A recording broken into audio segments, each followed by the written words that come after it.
मेरे प्यारे बच्चों, जैसा कि मैंने पहले बताया था आपको पिछले वीडियो में कि हम आपके लिए एक निबंध लेकर आए हैं। ठीक है, तो आप जैसा निबंध लिखते आए हैं ये आप जानते हैं और मैं भी जानती हूँ, उसमें कुछ सुधार की आवश्यकता है। इसीलिए मैं इस निबंध को यहाँ पर लिखी हुई हूँ। निबंध तो नहीं लिख सकते हम पूरा, लेकिन मैंने कुछ मेन बातें लिखी हुई हैं कि यदि कोई निबंध आप लिखते हैं तो कैसे लिखेंगे।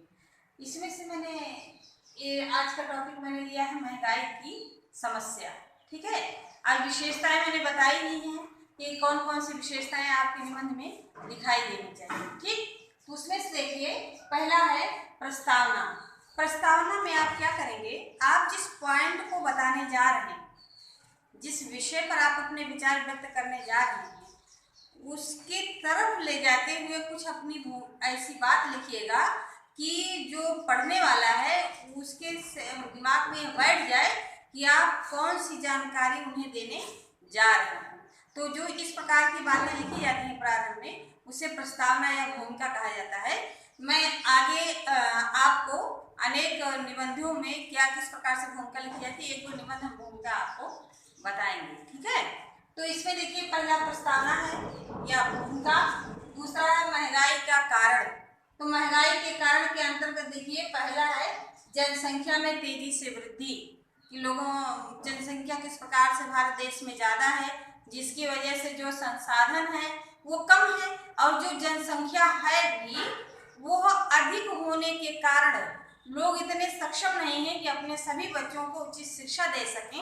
इसलिए सभी देश में उन्नति करने में योगदान नहीं देते हैं, बल्कि परिवार का मुखिया ही काम करता है और उसके पीछे बहुत सारे लोग रहते हैं, और इस तरीके से अधिक उत्पादन नहीं हो पाता है। उत्पादन करने वाले कम लोग हैं और उसका उपभोग करने वाले ज़्यादा लोग हैं।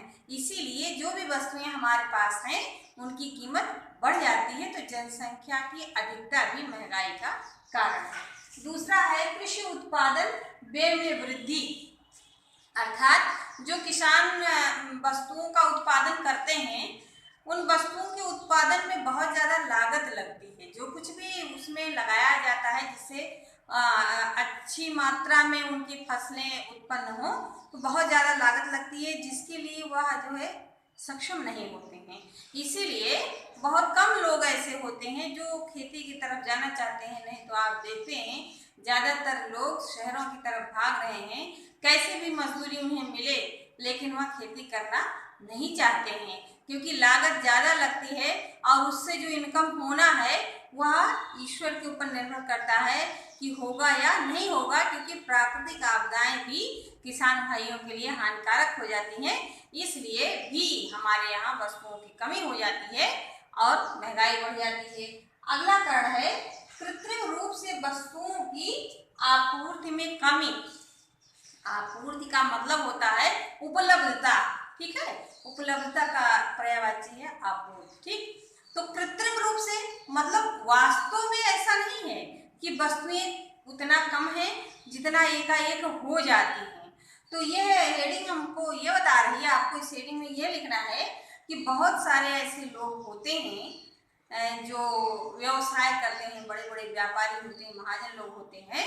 तो एक तरीके से वो कभी कभी अपराध कर देते हैं, वो कुछ वस्तुओं को जो है स्टॉक कर लेते हैं, वो रख लेते हैं और उनको मार्केट में जाने नहीं देते, क्योंकि छोटे किसान भाई बड़े लोगों को बेच देते हैं, बड़े बड़े व्यापारियों को बेच देते हैं, और व्यापारी लोग उस वस्तु का मूल्य बढ़ाने के लिए क्या करते हैं, उसको रख लेते हैं, मार्केट में नहीं जाने देते हैं। तो मार्केट में जब कमी हो जाती है तो ऑटोमेटिक उसका दाम बढ़ जाता है, और जब दाम बढ़ जाता है तब वह धीरे धीरे वस्तुओं को निकालते हैं और उसको महंगे दाम में बेचते हैं।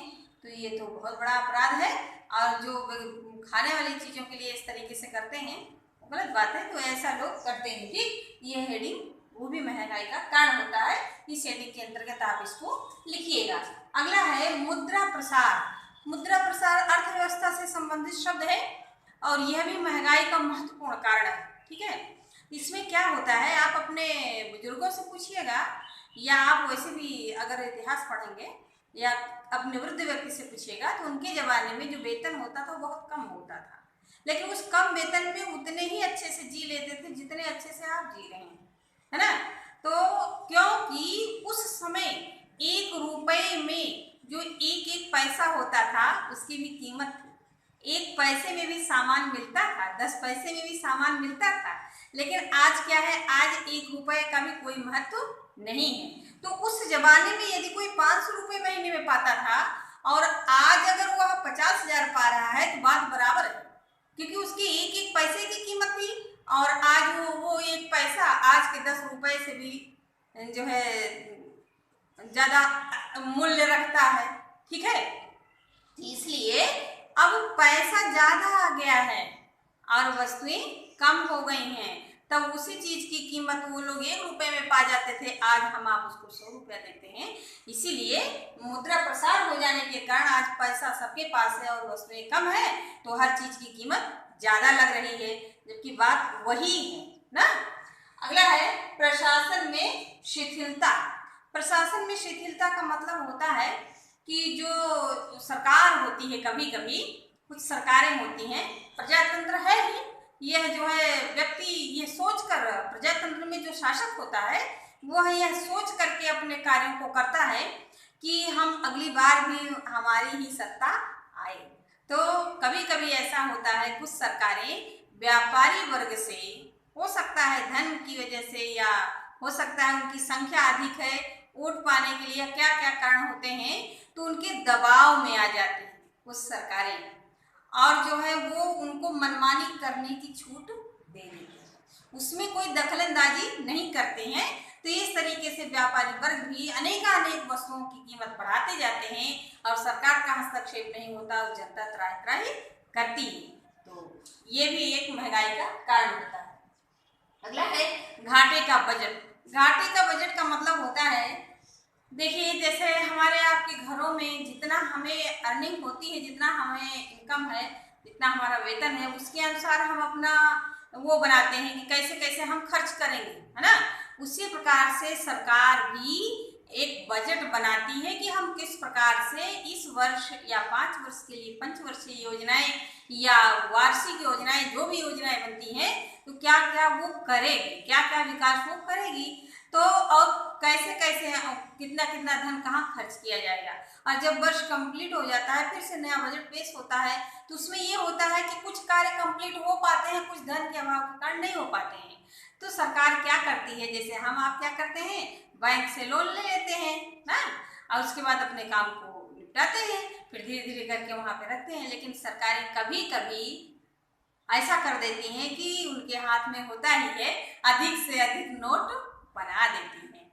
जब अधिक से अधिक नोटों का निर्माण हो जाता है जिससे उनका काम हो सके, सरकार का कार्य हो सके, तो मार्केट में बहुत अधिक मुद्रा आ जाती है, रुपए आ जाते हैं, और मुद्रा अधिक आने के कारण सबके वेतन अधिक हो जाते हैं, और वेतन अधिक होने के कारण मूल्य अधिक हो जाता है हर सामान का, है ना। तो इस तरीके से मुद्रा प्रसार हो जाता है, यह भी एक कारण। अगला है ये घाटे के बजट का भी एक कारण है। अगला है असंगठित उपभोक्ता। असंगठित उपभोक्ता का मतलब ये होता है, इसको आप विधिवत समझ जाएंगे, किसी स्थल पर उसी सामान को आप खरीदते हैं तो आपको 10 रुपए में मिलता है, और वही सामान आप थोड़ा दूर जा करके खरीदते हैं तो वही आपको 40 रुपए में मिलता है। उसका कारण है, क्यों एक ही वस्तु को एक व्यक्ति 10 में बेच रहा है, एक 40 में क्यों बेच रहा है, क्योंकि खरीदने वाले की गलती है, उसको 40 में क्यों खरीद रहे हैं। तो जो खरीदने वाले हैं, जो उन वस्तुओं को उपभोग करने वाले हैं, उनको उपभोक्ता कहा जाता है, उपभोक्ता कहा जाता है, ठीक है। तो उन्हीं के लिए यह शब्द है, हमारे आपके लिए यह शब्द है कि हम आप स्वयं संगठित नहीं हैं। हम आप में से कुछ लोग उसको 10 रुपये में खरीद लेते हैं, जाते हैं, और कुछ लोग दाम ही नहीं पता करते हैं, चाहे जितने में बिकता है उसको खरीद लेते हैं, और इससे व्यापारी वर्ग मनमानी तरीके से बेचते रहते, दाम बढ़ाते रहते, क्योंकि दुकान उनकी चलनी है और उनकी भी चलनी है। तो जो गरीब व्यक्ति क्या करता है, क्योंकि ये 40 रुपये में खरीदने वालों की संख्या अधिक हो गई है और 10 रुपये वालों की संख्या अधिक है, लेकिन वो बेचारे संतुष्ट हो जाते हैं, वो उस वस्तु को खरीदते ही नहीं है। वो नमक रोटी खा लेते हैं, कैसे भी जी लेते हैं, लेकिन वो आवाज़ नहीं उठाते हैं, क्योंकि उनकी आवाज़ को सुना नहीं जाता है, उनकी आवाज़ को कुचल दिया जाता है। आवाज़ उनकी सुनी जाएगी जो बिना कुछ पूछे 40 रुपए में खरीद लेते हैं, क्योंकि उनके पास धन की अधिकता है। तो इसलिए उपभोक्ता संगठित नहीं है, इसके कारण यह भी उपभोक्ता स्वयं भी महंगाई का कारण होता है। ठीक है, तो ये है असंगठित उपभोक्ता। अगला है धन का असमान वितरण। अब इसी हेडिंग के बाद ये हेडिंग मैंने लिखा, क्यों लिखा, क्योंकि आपके मन में होगा क्यों वो खरीद लेता है, वो क्यों नहीं खरीदता, इसलिए अगली हेडिंग आप ये लिखिएगा, आपके लिए अच्छा रहेगा कि धन का असमान वितरण। यह भारत देश या देश में कुछ लोगों के पास धन कम है, वो 2 टाइम का खाना नहीं खा पाते हैं, बच्चों को पढ़ा नहीं पाते हैं, उनके अंदर भी लालसा होती है, लेकिन वो उनको काम पे लगाते हैं। छोटे छोटे बच्चों को आप काम करते हुए देखते हैं, क्योंकि उनके पास धन कम होता है। और कुछ लोगों के पास धन इतना होता है कि वो सोचते ही नहीं कि किसकी कीमत क्या होनी चाहिए, क्या नहीं होनी चाहिए, वो देते चले जाते हैं पैसा, और सामान लेने से उनको मतलब होता है, क्योंकि उनके पास इतना धन है, उनके अनुसार लगता है कि इसकी कीमत इतनी ही होनी चाहिए। और उन गरीब लोगों के पास धन कम है, इसलिए उनको महंगा लगता है, और वो कैसे भी अपना जीवन बिताते हैं। यह भारत देश की बहुत बड़ी विडंबना है कि बहुत सारे लोग अभाव में जीते हैं, और बहुत सारे लोगों के पास इतना है कि वह उसे समेट नहीं पाते हैं। तो धन की असमानता भी हमारी महंगाई का कारण है। ठीक, उसके बाद है अगली हेडिंग। ये सारे कारण हमारे खत्म हो गए, कारण मैंने इतने दिखाए आपको। अब इसके बाद ये जो पहली हेडिंग, दूसरी हेडिंग और तीसरी हेडिंग आपकी आई। तीसरी हेडिंग कहती है महंगाई के फलस्वरूप उत्पन्न होने वाली कठिनाइयां। तो ये आप अपने मन से लिखिएगा, इतना कारण मैंने बताया कि ये सब जब कारण हो जाएंगे तो जो महंगाई होती है वो व्यक्ति विशेष को किस किस कैसे कैसे जीवन कठिन बना देती है, कैसे वो शिक्षा नहीं प्राप्त कर सकता, वहाँ भी महंगाई है, वह सामान नहीं खरीद सकता और खा नहीं सकता, इसलिए वह अस्वस्थ हो जाएगा। फिर इलाज कराने में भी दवाइयाँ महंगी हैं, डॉक्टर की फीस महंगी है, अनेक क्षेत्रों में जाइएगा, यही चीज रिपीट मत करिएगा, है ना। फिर आप अपना सेंस लगाइएगा कि अनेक जो भी क्षेत्र आप देखेंगे वहीं पर व्यक्ति महंगाई से त्रस्त है, और महंगाई होने से किस प्रकार से एक बीमार व्यक्ति मर जाता है ना, और एक शिक्षा प्राप्त करने की इच्छा रखने वाला भी अपने बच्चे को अशिक्षित रखता है। तो अनेक इस प्रकार की समस्याएं आती हैं, कठिनाइयां आती हैं, है ना। वो सारी बातें आप इसमें लिखिएगा। उसके बाद महंगाई को दूर करने के सुझाव, आप अपना सुझाव, जितने भी कारण हैं उनमें क्या सुझाव, क्या परिवर्तन हो सकता है, वो सारे सुझाव आप अपने विचारानुसार बताइएगा। उसके बाद आप अंत में उपसंहार कर दीजिएगा कि किस तरीके से वास्तव में आप भव्य देश को देखना चाहते हैं, वह बात यहाँ पर लिख दीजिएगा। ठीक है, तो इस प्रकार से आपने देखा कि ये सारी हेडिंग ही इतना ज़्यादा हो गई कि आपको लग रहा होगा कि निबंध बहुत आराम से हम बहुत ज़्यादा बड़ा लिख लेंगे।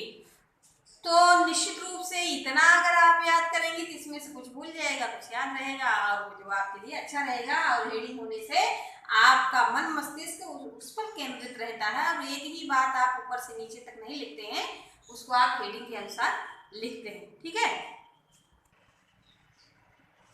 देखिए बेटा, आपका जो निबंध मैंने समझाया उससे संबंधित मैंने ये पंक्तियां लिखी हैं, है ना। इसको जो है आप देखिएगा, पढ़िएगा, याद करिएगा, और जो निबंध मैंने समझाया उस निबंध को लिखिएगा। अब ये पंक्तियां जहां आपको समझ में आए वहां बीच बीच में डालिएगा। और इतनी ही नहीं, आप स्वयं भी महंगाई से संबंधित पंक्तियों को ढूंढिएगा, कविताओं को ढूंढिएगा और लिखिएगा, विचारों को लिखिएगा।